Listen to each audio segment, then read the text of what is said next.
بسم اللہ الرحمن الرحیم۔ السلام علیکم محترم سامعین کرام، اللہ تبارک و تعالیٰ جب بھی کسی انسان پر اپنا رحم و کرم فرماتا ہے تو اسے اپنی نعمتوں سے مالا مال کر دیتا ہے، بے شمار اور بے حساب اس کو نعمتیں عطا کرتا ہے۔ محترم سامعین کرام، اکثر اوقات ایسے ہوتا ہے کہ جب انسان کسی حادثے کا شکار ہوتا ہے یا کسی پریشانی مصیبت میں مبتلا ہوتا ہے تو اپنے رب کو دل سے یاد کرتا ہے، اپنے پروردگار کی بارگاہ میں روتا ہے، گڑ گڑاتا ہے۔ جیسے ہی اس کی تمنا پوری ہو جاتی ہے، اس کی پریشانی دور ہو جاتی ہے تو وہ اپنے رب سے دوبارہ دور ہونے لگ جاتا ہے۔ مصیبت اور آفت کے دور ہونے کے بعد وہ انسان دوبارہ دنیا میں اس طرح مگن ہو جاتا ہے، ایسے کہ جیسے اس نے کبھی مرنا ہی نہیں ہے۔ تو محترم سامعین کرام، حضرت سیدنا عبدالصمد بن موکل علیہ رحمہ سے منقول ہے کہ وہ فرماتے ہیں کہ میں نے حضرت سیدنا وہاب بن منبہ علیہ رحمہ کو فرماتے ہوئے سنا، بنی اسرائیل کا ایک نوجوان تخت شاہی پر متمکن ہوا۔ ایک دن اس نے سوچا، مجھے تو اپنی حکومت و مملکت میں بہت ہی کیف و سرور محسوس ہوتا ہے، کیا میری رعایا بھی میری حکومت اور تخت نشینی سے اسی طرح خوش ہے؟ جب تک مجھے معلوم نہ ہو جائے کہ لوگ میری حکومت سے خوش ہیں اور میں ان کے درمیان فیصلوں میں عدل و انصاف سے کام لیتا ہوں، اس وقت تک مجھے سکون میسر نہ آئے گا۔ لوگوں نے کہا، عوام الناس بھی ملک کی بہتری چاہتے ہیں، بس آپ عدل و انصاف سے کام لیجئے۔ بادشاہ نے کہا، وہ کون سی چیز ہے جسے میں اختیار کروں تو میرے تمام معاملات درست ہو جائیں؟ کہا گیا، اللہ تبارک و تعالیٰ کی فرما برداری کرنا اور اس کی نافرمانی سے ہر دم بچنا، یہ عمل آپ کو فلاح و کامرانی کی طرف لے جائے گا۔ بادشاہ نے شہر کے نیک لوگوں کو بلایا اور کہا، آپ لوگ میرے شاہی دربار میں بیٹھا کریں، جب آپ کوئی نیک عمل دیکھیں تو مجھ سے اختیار کرنے کا کہیں۔ اگر میں کوئی برا کام کروں تو مجھے زجر و تبیخ کریں، روکیں، میں آپ کی باتوں پر دل و جان سے عمل کروں گا۔ چنانچہ یہ نیک لوگ بادشاہ کے پاس رہتے، جب بھی وہ کوئی کام کرتا تو ان بزرگوں سے مشورہ کرتا، اگر اجازت دیتے تو وہ کرتا ورنہ ترک کر دیتا۔ اسی طرح اس ملک میں امن و امان قائم ہو گیا، وہ ملک ہر طرح سے مضبوط و مستحکم ہو گیا۔ 400 سال کا عرصہ گزر گیا اور وہ بادشاہ اللہ تبارک و تعالیٰ کی عبادت کرتا اور اپنی رعایا پر حکومت کرتا۔ اس طرح سے اس کا ملک معاشی طور پر مستحکم ہو گیا، مضبوط ہو گیا اور بہت ترقی کر لی۔ لوگوں پر وہ حکومت کرتا رہا، 400 سال کا عرصہ گزر گیا، لوگ اسے بہت پسند کرتے۔ اس کے بعد 400 سال کے بعد شیطان لعین اس کی طرف متوجہ ہوا اور کہا، میں نے ایک بادشاہ کو چھوڑے رکھا یہاں تک کہ وہ 400 سال سے اللہ کی عبادت کرتا رہا، اب میں اسے ضرور بہکاؤں گا۔ چنانچہ شیطان اس بادشاہ کے پاس انسانی صورت میں آیا۔ بادشاہ اسے دیکھ کر خوف زدہ سا ہو گیا، پھر ڈرتے ہوئے پوچھا، تو کون ہے؟ کہا، میں ابلیس ہوں، اگر خیریت چاہتے ہو تو بتاؤں کہ تم کون ہو؟ بادشاہ نے کہا، میں آدم علیہ السلام کی اولاد میں سے ہوں۔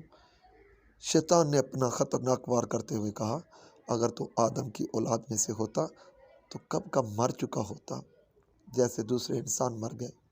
تو خود دیکھ لے، تیرے سامنے کتنے لوگ دنیا سے جا چکے ہیں، اگر تو بھی ان کی طرح ہوتا تو کب کا مر چکا ہوتا۔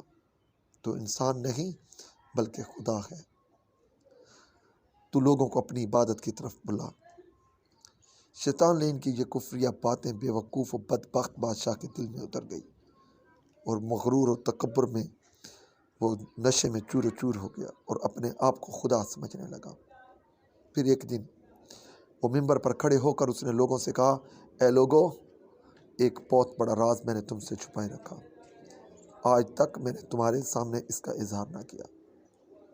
میں 400 سال سے تم پر حکومت کر رہا ہوں، اگر میں انسان ہوتا تو جس طرح دوسرے انسان مر گئے اسی طرح میں بھی مر چکا ہوتا۔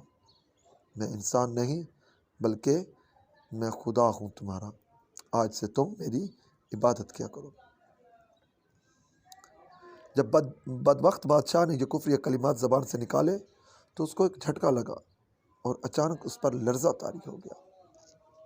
اس کے دربار میں موجود کسی شخص کو اللہ تبارک و تعالیٰ نے حکم پہنچایا کہ اسے کہہ دے کہ تو نے ایسی چیز کا دعویٰ کیا ہے جو صرف اللہ تبارک و تعالیٰ کے لائق ہے۔ اللہ تبارک و تعالیٰ فرماتا ہے کہ تو میری اطاعت چھوڑ کر میری نافرمانی کی طرف چل پڑا ہے۔ اللہ تبارک و تعالیٰ فرما رہا ہے کہ مجھے اپنی عزت و جلال کی قسم، میں تم پر انتہائی ظالم بادشاہ بخت نصر کو مسلط کروں گا، جو اس کو واصل جہنم کر کے اس کا تمام خزانہ لے جائے گا۔ اس دور میں اللہ تبارک و تعالیٰ جب بھی کسی سے ناراض ہوتا تو ان پر ظالم بادشاہ کو مسلط کر دیتا، جس کو بخت نصر کہتے۔ ظالم بادشاہ کو مسلط کر دیتا، وہ ظلم کرتا، لوٹ مار کرتا۔ اچھا، بادشاہ کفریہ کلمات بک کر ابھی ممبر سے اترنے بھی نہ پایا تھا کہ اس پر بخت نصر کو مسلط کر دیا گیا۔ اس نے بدبخت و نامراد بادشاہ کو قتل کر کے اس کے خزانوں پر قبضہ کر لیا۔ حاصل شدہ خزانہ لے کر وہ چلا گیا۔ وہ حاصل شدہ خزانہ اتنا اس میں اتنا سونا تھا کہ اس سے اس کی 70 کشتیاں بھر گئی۔ محترم سامعین کرام، اس واقعے سے ہمارے لیے عبرت ہی عبرت ہے کہ 400 سال تک اللہ تبارک و تعالیٰ کی عبادت میں مصروف رہنے والا بادشاہ، جب اللہ تبارک و تعالیٰ کی خفیہ تدابیر غالب آئی تو ایمان جیسی عظیم دولت سے محروم ہو کر دائمی عذاب نار کا مستحق ہو گیا۔ تو محترم سامعین کرام، ہم اپنا جو بھی نیک عمل کریں تو اللہ تبارک و تعالیٰ سے اس عمل کی مقبول ہونے کی بھی دعا کریں، اور اللہ تبارک و تعالیٰ سے ریاکاری کے عمل سے بھی بچیں۔ شیطان لعین جو انسان کا کھلا دشمن ہے، اس کی سب سے بڑی خواہش یہی ہوتی ہے کہ مرتے وقت کسی طرح اس مومن کا ایمان برباد ہو جائے۔ وہ ہر طرح سے انسان کو رائے ایمان سے ہٹا کر کفر کے تنگ و تاریک گڑھوں میں دھکیلنے کی کوشش کرتا ہے۔ اللہ تبارک و تعالیٰ ہمیں ہمیشہ شیطانی حملوں سے محفوظ رکھے، ہمارا خاتمہ بالخیر فرمائے، اور وقت نزاع ہمارے پاس شیطان نہ آئے، بلکہ حضور نبی کریم خاتم النبیین صلی اللہ تعالی علیہ وسلم، جو ہم بے قصوں کے مددگار، شفیع روز شمار، بإذن پروردگار دو عالم، مالک و مختار صلی اللہ تعالی وسلم تشریف لائیں۔ اللہ تبارک و تعالیٰ سے دعا ہے کہ ہمیں ہمیشہ مرتے دم تک ایمان کی سلامتی بخشے، اور آخری وقت میں ہمیں اپنے پیارے حبیب صلی اللہ تعالی وسلم کی زیارت عطا فرمائے اور کلمہ مبارک نصیب فرمائے۔ آمین ثم آمین بجاہ النبی الامین صلی اللہ تعالی علیہ وسلم۔